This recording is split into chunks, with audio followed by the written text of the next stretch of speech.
everyone. Welcome to the SOP podcast. My name is Rosbella Bock. I'm a global customer experience professional. Today, we are going to have a very intriguing conversation. First and foremost, I want to thank you for the feedback that you've been giving us across the various engagements that we've been having. And, today's guest has over 25 years experience in HR faculty. He's a HR professional. And before I introduce him, I just want to say this. The conversation that we are going to have today will touch on so many aspects of what the relationship looks like between an employer and an employee, but also how we show up in our strengths and how we show up as individuals in the workplace. And at this point, I want to welcome Dennis Nyongesa to the set. Hi, Dennis. Hi, Rosbella. How are you? Fine, thank you. I think we had started this conversation offline, and it's so interesting that we want to pick it up. And I'll start with, tell us a little bit about the industries where you have played as a HR professional over the years. Great. Thank you so much, Rosbella, for having me. Yeah. And I've been in quite a variety of industries. I've been in manufacturing, service, financial service, and HR has been very dynamic. And I can also say that HR application, I've seen it differing from one industry to another industry. Looking at manufacturing industry and say service industry, maybe hospitality industry, I've seen a very big difference in terms of how HR is practiced. Mm-hmm. And I understand that because, again, in manufacturing, you are dealing with really manufacturing products, and you need different levels of skills and qualifications, and very varied. I'll give you an example. There are organizations in manufacturing where you will have one person who is a technician, and he may not be a graduate, but if he doesn't come to work, he doesn't start a certain machine, you'll have a very difficult time getting someone to do that. Mm. So again, HR focus in such an organization is very different compared to, say, service industry, where you're also looking at most people are literate, they've gone to school, levels of education is high. Communication in such organizations is, again, high-tech, it's online. Whereas in manufacturing, I still see people putting notices on the notice board. Some staff in those organizations don't have even smartphones.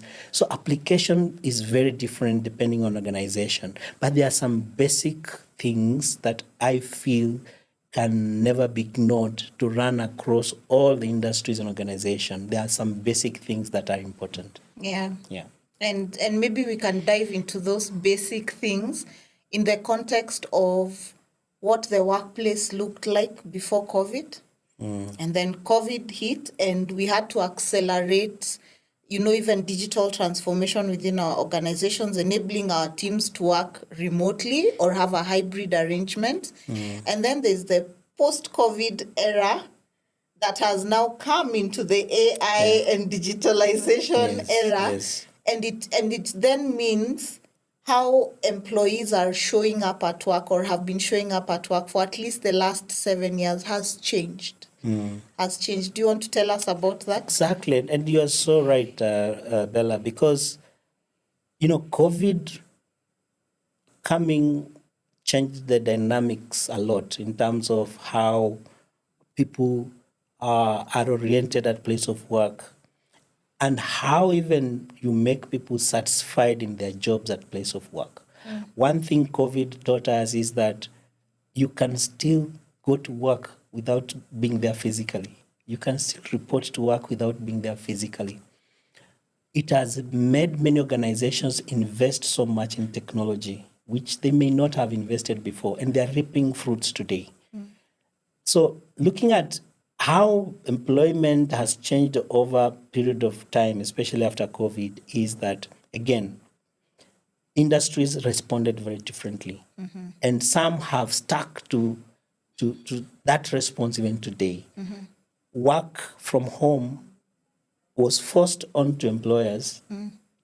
By now, many employers have refined that work from home, have come up with policies, have come up with structures to anchor what kind of support do you need to give staff when they're working from home. So there are those who've built on it and they have perfected it.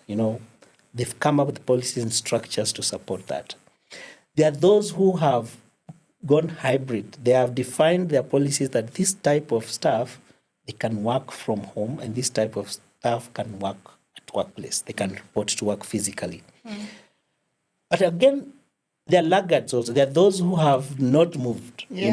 When COVID was announced that is out of it's been wiped out, they made everyone go back to work as usual. There are that fraction of people also, organizations that still believe that employees still needs to go to work physically.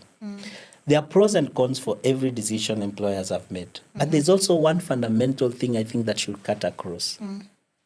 Those that have adopted and come up with policies that have enabled them to help them work from home and given support to people working from home, I feel, in my view, their efficiency has gone higher.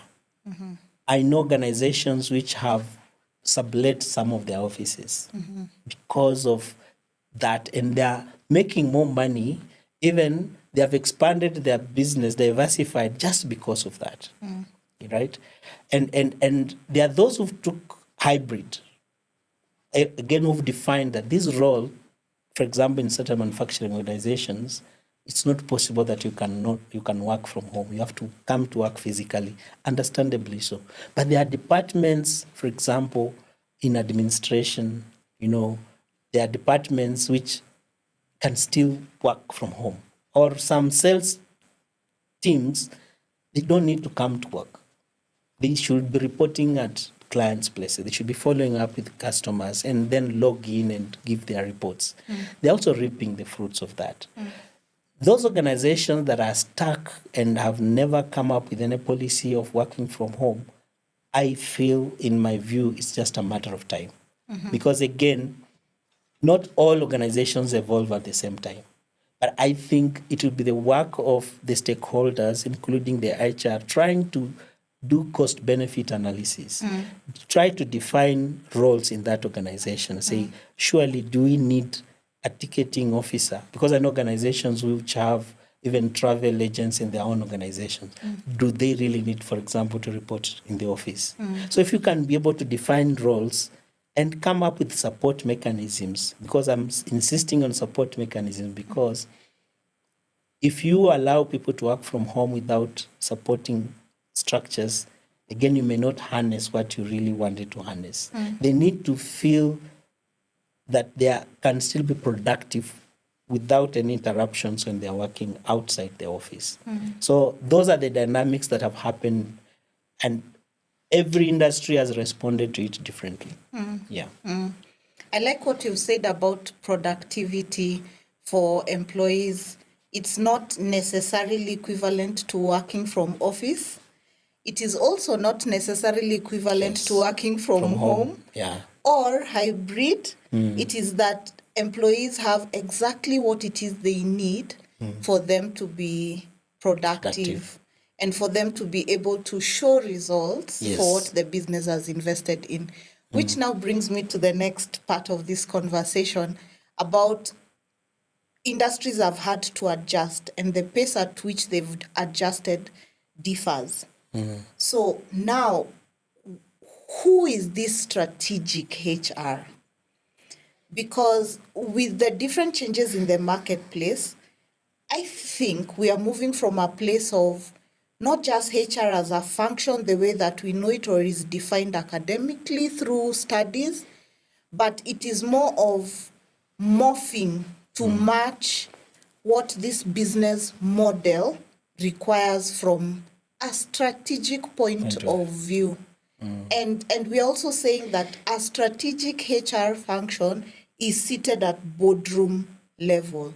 What does that conversation look like? That's a very important question, Yeah. Rosbella. And and actually that's one of the support I try to give HR professionals in many organizations that I support. HR has evolved over years. We used to have personnel management, HR management, HR business partnership. So it keeps on evolving. This evolving is so much about HR being part of business and HR moving away from being a support function. What are you supporting? You should be part of the business.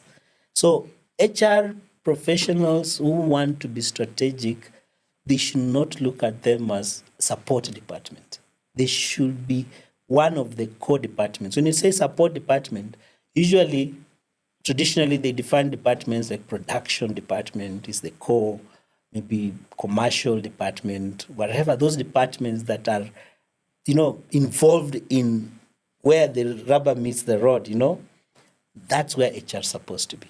But now, the most important thing for HR to play that role, to be not to be supportive, but to be the part of the business, is about their skill level. Yeah, the competency. You need to understand numbers.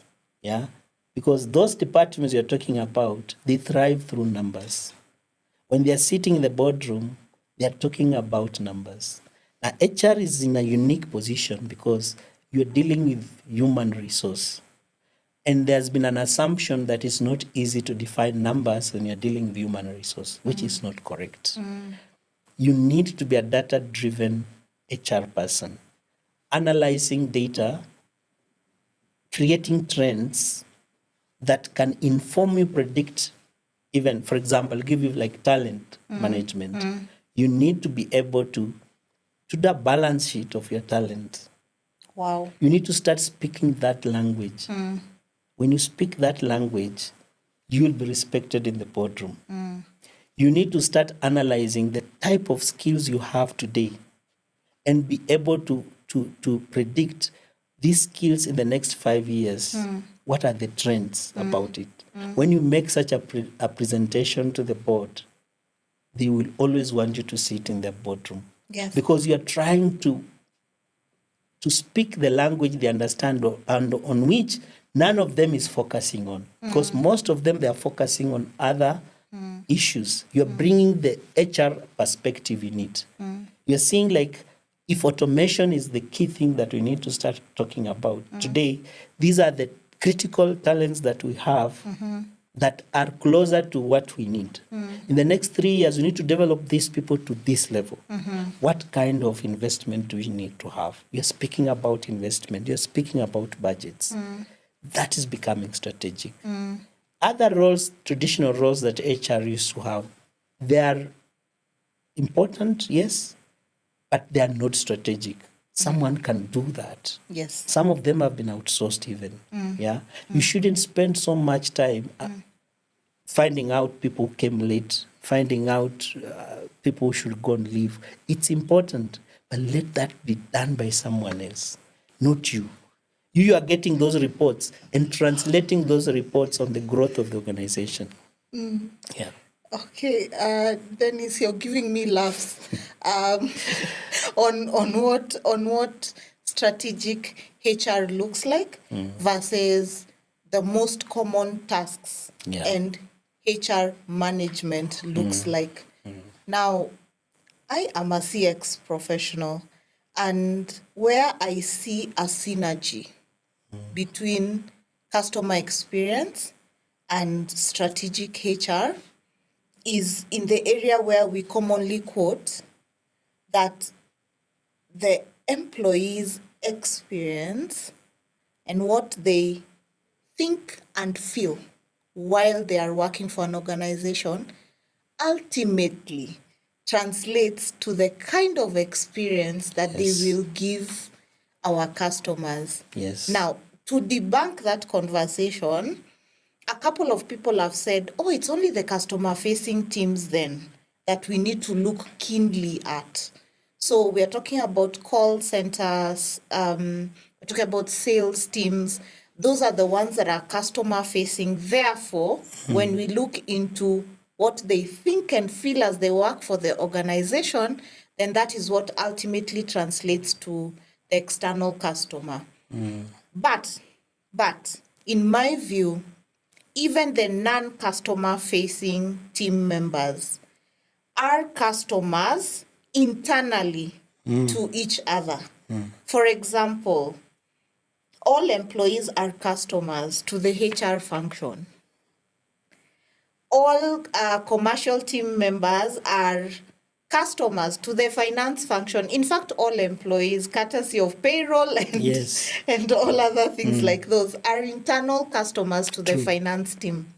So when these other functions are not akin to or are not sensitive to how they respond to their internal customers, again, it ultimately translates to what the external customer will think and feel about the brand. Very true. Your views? Very true. That's a very, very important aspect, and you are so right. Customer experience is directly related to employee experience. And I'll give you a few examples. An employee experience, when they're joining an organization, they start encountering an experience with the employer before joining. They start feeling it right from interview process, in the interview panel, how you are asking those questions. The same way, in customer experience, a salesperson will be engaging. How do you start engaging your customer? When do you start your sales process with your customer? The same way, an employer starts engaging with the employee during interview. That's the first experience. How are you asking questions? What are your attitudes in the panel? When you're asking questions, what are your attitudes? They're already experiencing it. Because it's an interview, many panelists make promises because there's a lot of PR again happening, especially if you're the right candidate. They'll be biased and they'll keep on telling you, yeah, we'll look into it. You're already making promises, even if they are not written. When this employee joins an organization, they are keen to start matching what you said during the interview and what they have started experiencing. And that's where they start experiencing shock of reality. There's a shock of reality. There's what I thought and there's what is coming up. There's a direct relationship with the customer experience also. If you're dealing with someone who wants to buy something from you, what you promised and what you've given. True. Direct correlationship. So when this employee gets into organization and then there's a disconnect with what you were talking during the interview and what they're experiencing, they start having certain feeling about you, and they're still even on probation. The early stage. Early stages. The opposite is another good experience. That whatever they saw, the energy in the interviewing, the way you embraced, the way you looked caring, and then when you join the organization the first day, how you are received right from the reception, how you are made to feel important. The same way a salesperson want the customer to feel important. You're treating this employee that way. That's an experience that gives the first impression, which we say lasts forever. Yes, it does. If it's good, happy you are. It's bad, employees will start, during probation, they'll start keeping warm. Some, when they're when they're getting employment letters, they still have offer letters. They have other places they were having discussions. That's why you realize sometimes someone joins 2-3 months, they resign. And they are already in another job. You wonder what happened. What was happening? Because they were like, where will I get the best experience in my first 6 months? Where will I? So they postponed one one employer, they say, no, I can join after 8 months. I can join after this. But the issue is, what kind of experience am I going to have in the first 6 months? They will determine whether I should work stay. or not. I'll stay. So that's the experience. And it goes on and on. After you've even confirmed this person, promises, are you fulfilling them? You said in passing, yeah, you'll also be entitled to airtime. You didn't put in the contract. Now I've come and need airtime. You say, yeah, now it was not in the contract. I have to go to my boss to authorize. They feel betrayed. Yeah. That's a bad experience they're having. Yeah. Now, even if they will be patient and get confirmed because they didn't have another offer, they already have a mark. Now, how do you engage this employee after they've been confirmed? How do you engage? The engagement is another aspect of experience. How do you engage this person? Apart from what you hired this person for, which is important, this person has other talents and other skills. True. Have you tried to explore those talents and skills? That's engagement. The organizations which have other things they engage, for example, you have CSR. The employees who come and they're very passionate about CSR. Do you have a mechanism of identifying those who are very passionate about CSR and putting them in the CSR committee? There are those organizations which have sporting activities, for example. During the probation, did you engage them and find out what sporting activity are they good at and inducting them in the sporting, say, club, which you already have? So the organizations have those engagement activities, but how do you, induct them in them? So you are trying to engage these employees apart from the technical skills and the job they were hired for. They feel like you are again exploring. There's an organization that has cookery, actually. They compete every Friday. They do cooking and all that. And then there are guys who come and they say, like, I love cooking. Enroll them in that cooking club.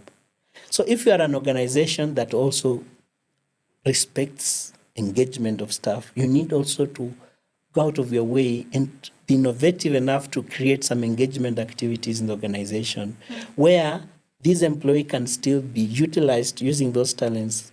They feel they are home. You are utilizing them at work, and also you are able, because they may not have time to go and practice those talents. You are using those talents in the organization. So you are tying them there. You are bonding them in the organization. So engagement becomes a very important thing. And during engagement also, you are trying to help employees experience involvement in decision making. Involve them in participating. Let them participate in decision making. Through surveys, there are things that are happening in organizations.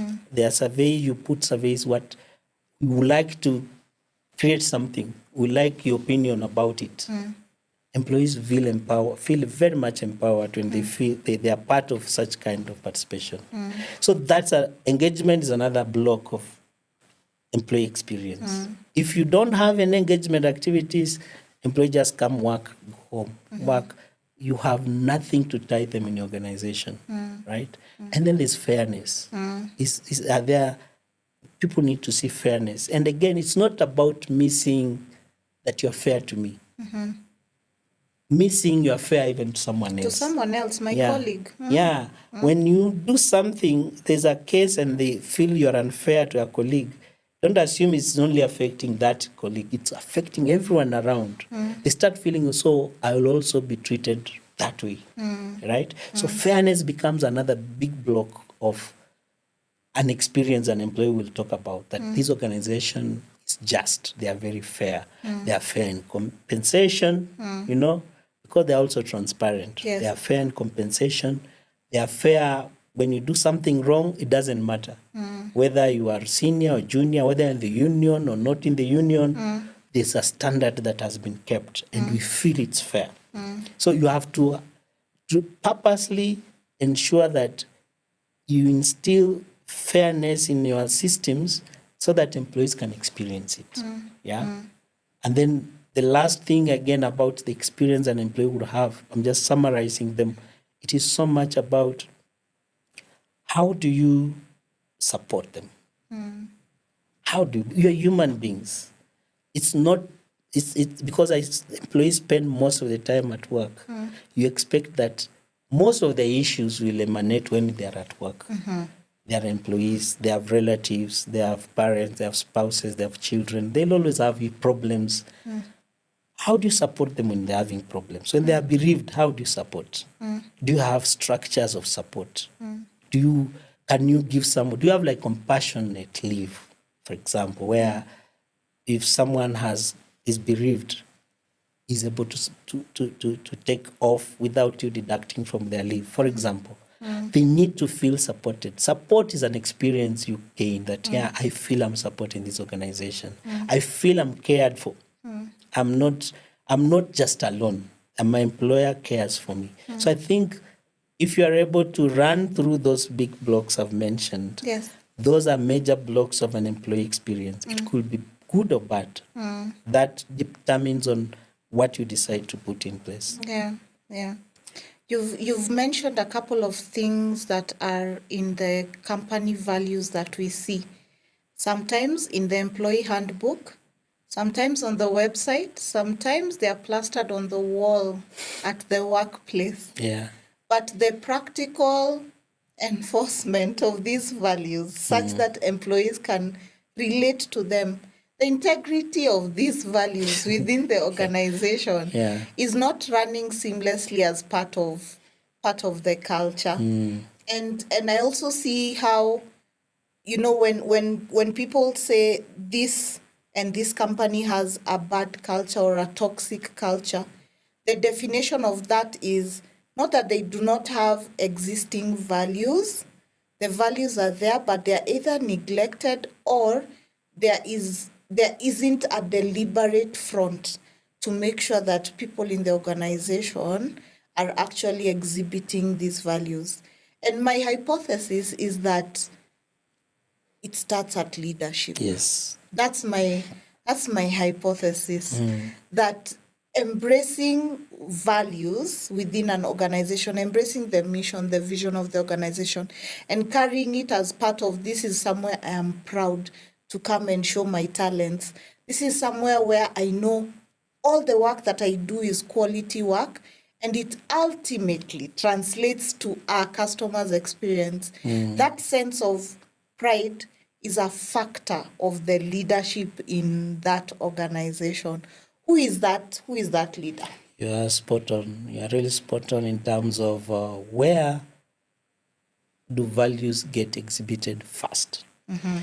You could have, and I've experienced that some organizations where, for example, one of their values is respect. Printed, big respect is a value. But every day, you see the head of the organization, say the CEO, very disrespectful. Now, that value will remain just on paper. Values are driven top down. And you don't need to write them on the wall. You don't need to. If they're driven correctly top down, if you are the leaders of the organization and you believe respect is a value that we feel strongly about, and they see you as a CEO demonstrating respect, everyone will follow you. Everyone will want to show that actually respect is a value that we have. So it's so much about how do you cascade these values from the top and how do you live them? Because it's not something that you show as a show off, it's something you live by it. And whatever things you do that leaders don't support, it remains on paper. And that's why before you start defining your values, the leadership should be prepared to live by them and demonstrate them. If if, for example, one of the value could be integrity, which is very common, and there's an employee who has worked in this organization for long and as an associate with the CEO of the organization or the owner of the organization, and he has been caught stealing, and because he has an association with the leadership of the organization, you've not done what you should do when you find someone, abusing integrity as a value. You've demonstrated to every person that integrity is not a value. So it must be in actions that you are demonstrating everything. Leadership is demonstrating that we live by this. And values should be things that if you go against, it can earn you a separation from an organization. It should earn you a separation. If it can't earn you a separation, then it's just like any other things we talk about. Yeah. So you have to be very clear. These are our values, and they can earn you a separation if you go against them. Of course, after following the due process. So for me, values is so much about the leadership of the organization, right from the CEO, human resource. Of course, HR plays a major role in influencing that. This feedback I'm giving, it should stay with the CEO. I should be the one to advise the CEO. If these are the values, Mr. CEO, we can't, condone someone else stolen. And he has gone through the process, disciplinary process, it's clear he has stolen, and you are saying that we cannot terminate this person. It's going to work against the organization. It's not the right thing to do, because HR also, you are an advisor to the CEO. Yes, you are. So you have to tell him this is wrong. I've seen people who have resigned because of such stands they've taken, and I've supported them. Yes. Yeah. Yes, because that's a tough yeah. decision. It must be Yes. made. Yeah, because I don't want to associate myself with it. At the end of the day, people will ask, but HR, what do you do about it? You have to be very clear. You have to be consistent advising the CEO. And CEO must be convinced that by not taking this action, this is how it's going to impact on the culture of the organization. Yeah. So in a nutshell, I'm just looking at the leadership must embrace the values first. All the heads of department, the CEOs, you must walk the talk. And HR becomes a very good person to ensure that enforcement is happening. And if a head of department flouts some of them, HR should be very hard in terms of ensuring he guards against, organization supporting things that they've put on walls that will not support. Yeah. You've brought me to an interesting point of view around the generations that are now at the workplace. I think we are seeing an outspoken generation, Generation Z, who are saying and calling out certain attributes of leadership, certain attributes of culture in the workplace. And very recently, I know our audience spans beyond Kenya, but they may have the context of what's happening in Kenya, where the Generation Z are saying certain attributes of what's happening in our economy and at a political level is not acceptable. I really don't want to go into the details of that, but I just want to bring out the aspect of we now have a diverse workforce and we need to adjust to what that diverse workforce looks like. We also want to say that if we truly care for our employees and if we are truly creating the necessary support bandwidth for them to be productive, that this is what that looks like. And in comes also change management. And I know sometimes when we talk about change management, it sounds like a very good skill set to say our leaders have, or an attribute of the organization to say that we are agile and nimble in this organization. But change management, coupled with generational changes in the workplace, coupled with how we define employee welfare. And what it looks like outside of the brick and mortar of the organization. Do you want to touch that? I know I've layered it. I've layered change management with Gen Z and employee welfare. I'll try my best. And it's a very relevant topic today. And I always say that we cannot change Gen Z because that's their generation. That generation has come with that kind of response to the current needs in the market. People who we need to help adjust are other generations. Gen X, Gen, millennials to some extent. Those are the generations we need to support to start adjusting. The truth of the matter is Gen Z in some organizations are the biggest suppliers, they're the biggest talents in the creative world. They're running that industry.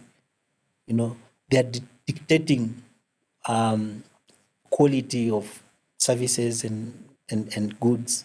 So if you're the one producing certain goods, they're dictating how those goods should be produced, how those services should be given.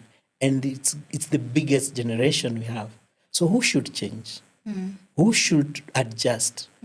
So it's these other generations that we need to focus on how they can accept the changes that are coming. It's not easy, I work with so many Gen Xs, and I know how difficult it is for them to accept that things can be done differently. I'll give you an example. Compensation policy. I'm working with one client who has accepted because he has so many Gen Zs. Gen Zs look at compensation very differently from other generations. They look at compensation.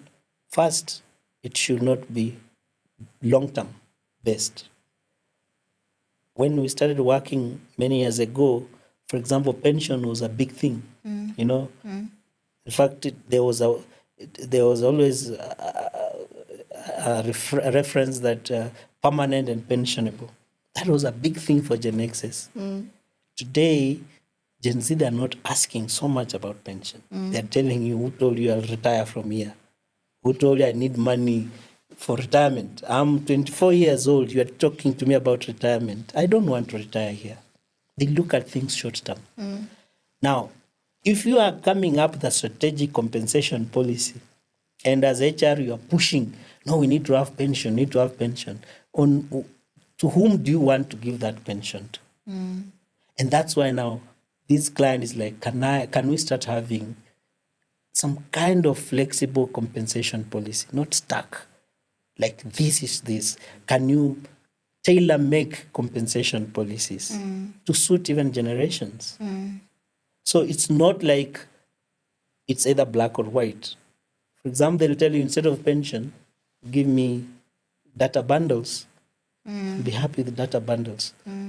That's what your objective is, to give a reward that makes sense to the person you're giving. That's your objective. Why should you refuse to do that?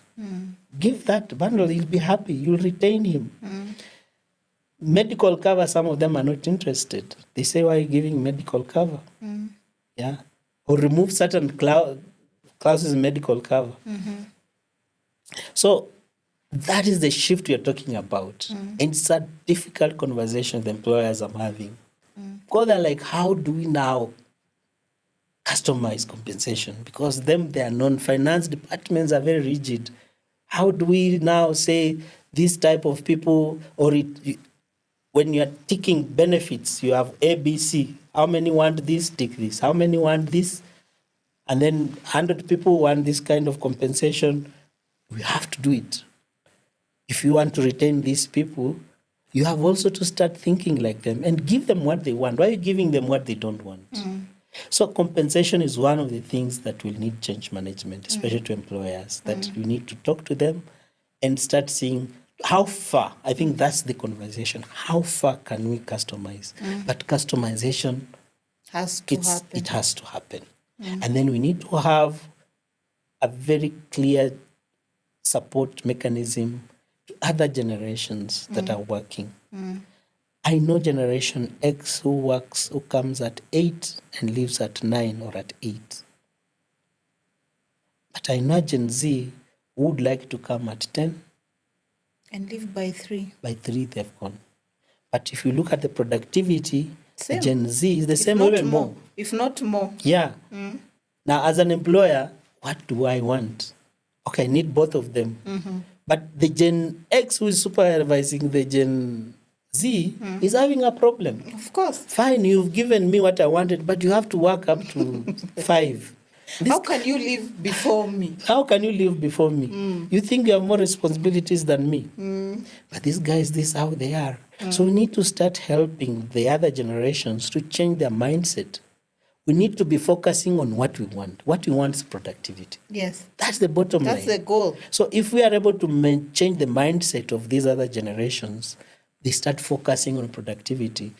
You will find most Gen Xs hiring more Gen Zs. Yes. Because they know I'll finish my work on time. Yes. But it's a mindset thing. So that change you're talking about, change management, we have to tell it so much on the other generations. Because it's important that they understand and they're able to accommodate. Yes. Yeah, including dressing code.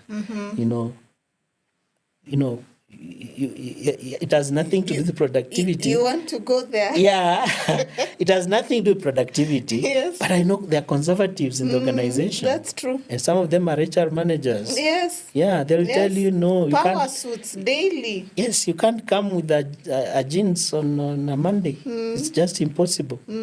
But now, this guy comes a jeans, is going to meet another Gen Z as a client of yours who is also wearing jeans. So he must be relatable. Exactly. So those are conversations that are important, difficult, Yes. but I can assure you today we are struggling with them.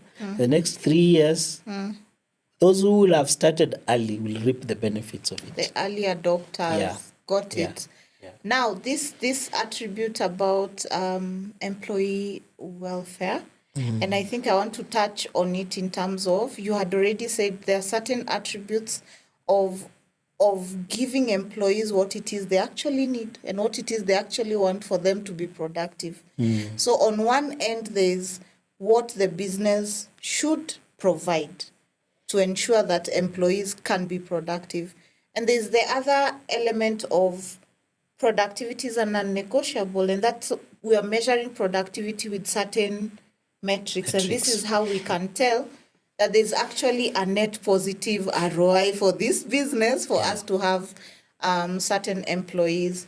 And so there's that balance, I think, that needs to be created around certain situations that I call outliers. They're very sensitive, and employees would prefer that my employer can adjust when these situations come about, and decisions can be made that are to the benefit of my care or my wellness as an employee. And just when I'm saying this, I actually remember a situation a couple of years ago in an organization where I worked, and one of the team members in the commercial team, they were not reporting into me directly, but they had a situation with their pregnancy.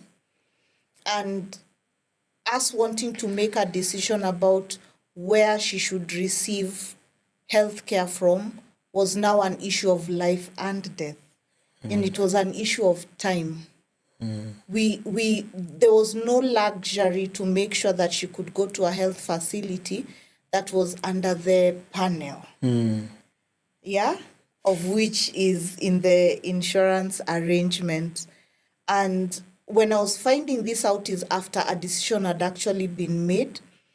But in this case, the decision was being made by two gentlemen who did not involve any of the three ladies at SLT level. So this employee was actually disgruntled, and they were part of the sales team. To the extent, the very team that's meant to be visiting her and the child and wishing her well are the ones that were receiving firsthand what her experience was like. And this is quite a sensitive story, but it happened. And what she kept saying is, HR this, HR that. Why couldn't they just let me have my child at a certain healthcare? It was about my care and the child's care, an outlier of some sort. The policy on paper you're supposed to go to these healthcare facilities. We get it. But then the decision is on what needs to be done in this situation. And maybe the audience will tell us, and they've been in those situations where you're needing to call on, let me not even pick HR, maybe it's finance, or maybe it's the head of a certain function or a leader in the organization. And I want you to speak to that, to the elements around what employee welfare looks like in certain situations and how we should show up as leaders within organizations. Yeah, that's a very, it's very common in most organizations. And usually there are more exceptions than the norm. I can tell you that. Most of the examples you'll get like that one are exceptions. It's not like they happen every day, All the time. all the time. And that's where I always say, if it's an exception and it is going to have a long-lasting impact and relationship with that employee and the organization, exceptions are allowed. And it's an issue of judging. You see, like the example you've given, it's an emotional thing, it's an attachment, it's kind of a heritage for her. And it doesn't call for so much to spend on that. Even whatever you spend on that, it cannot be equaled to how much that employee will feel satisfied in that organization going forward. And you're saying it's in sales and she's a talent for the organization. I'll give you another example related to that. There's an employee also who was one of the critical talents that the organization had. He had the most critical certification that organization needed. And what he wanted, his firstborn child, he requested. Because he liked the organization and said, if you want me to have an emotional attachment to this organization, educate my child for me, my firstborn, right? So he requested that. And I remember I was working that organization in HR, and I told the CEO, this is a very emotional decision. And if we did that, first of all, he was not asking for an international school. We asked him, okay, what kind of fees are you talking about? And looking at the fees, it was not as much as the certification is holding for us to do business with Cisco, for example. And the CEO was like, why not? If you're just educating this child, will do that. I'm telling you, this employee has never left that organization. And he has grown that practice, Cisco practice, in that organization to date, the last 10 years. There are things we call that if you did to an employee as an exception, it will make this employee stay with you, and it's a one-off thing. It doesn't hurt you doing them. That's just about those examples. But generally speaking, employees always would like to feel supported. They would like to feel cared for. They get in an organization, they feel that organization should be able to take care of me. You have to demonstrate that. The only time you demonstrate that properly is when the employee is in crisis. That is the opportunity. HR should take that opportunity always. When an employee, certain talent is in crisis, how have I responded to it? It creates a lasting impression. And that, you can imagine if that lady would have gotten that child in that hospital she wanted, the story will be very different. She becomes your biggest champion. Yes. Because employees are our ambassadors. She'll talk to other people how great. She'll talk to her relatives, family members. And we'll always say employees are our ambassadors. That's one opportunity that I always tell HR, always capitalize on such opportunities. Yes. Showing genuineness, showing care, going out of what is in the policies and in the contracts, dealing now with psychological contract, because what you're talking about is a psychological contract. Yeah. Why was she asking to be taken in another hospital? She's assuming we have a contract with you which is beyond policies, which is beyond paper. How do you respond to my psychological needs which are in a certain contract that you can't read? One of the experience, that's where you retain your talents. Awesome. It has also reminded me of our personal experience when I was exiting an organization and the then HR asked me to keep my medical cards. Yeah. She said, for the duration that the cards will be active, you can utilize them for yourself and your child. There was no reason for her to retrieve those cards because I was Exactly. exiting. Because they have And it already was spent. yes, the premiums are paid Yeah, up, yeah. and it was only a few months down the line. Yeah. And Yeah. to that courtesy, I did end up using the cards to have my second child. Exactly. That's why you've never forgotten that I have organization. never forgotten. You've mentioned them here. I have never forgot. I Yeah. mention them all the time when I talk Exactly. about the synergies That's what I'm between. saying. Exceptional things don't hurt. Yes. Like that one, I will not blame any other person, but that's an HR job. HR are custodians of psychological contracts of employees. Because we are trained to pick those things that employees feel dear to them and now seek approval with justification that will make the CEO feel actually what you're saying makes sense. Yeah. Yeah. Yeah. You've also mentioned that part about seeking justification, getting the approval, and usually that's again a numbers conversation Yes, on why yes. it makes sense Yeah. for the business to take that exception. Yeah. Thank you so much, Dennis. It has You're been welcome. an intriguing Thank you. conversation. Thank I you know so this much. is the first of many Yes, others. yes. This is just the beginning. I can't wait for our audience to respond to us via commentary. You can get us on YouTube on the SOP podcast. Dennis, if they want to reach out to you, are you available on LinkedIn or any other platform?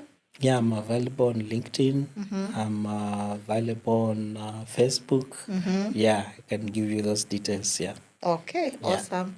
I remain Rosbella Abok. I am available on LinkedIn as well. Thank you so much. Until next time, bye.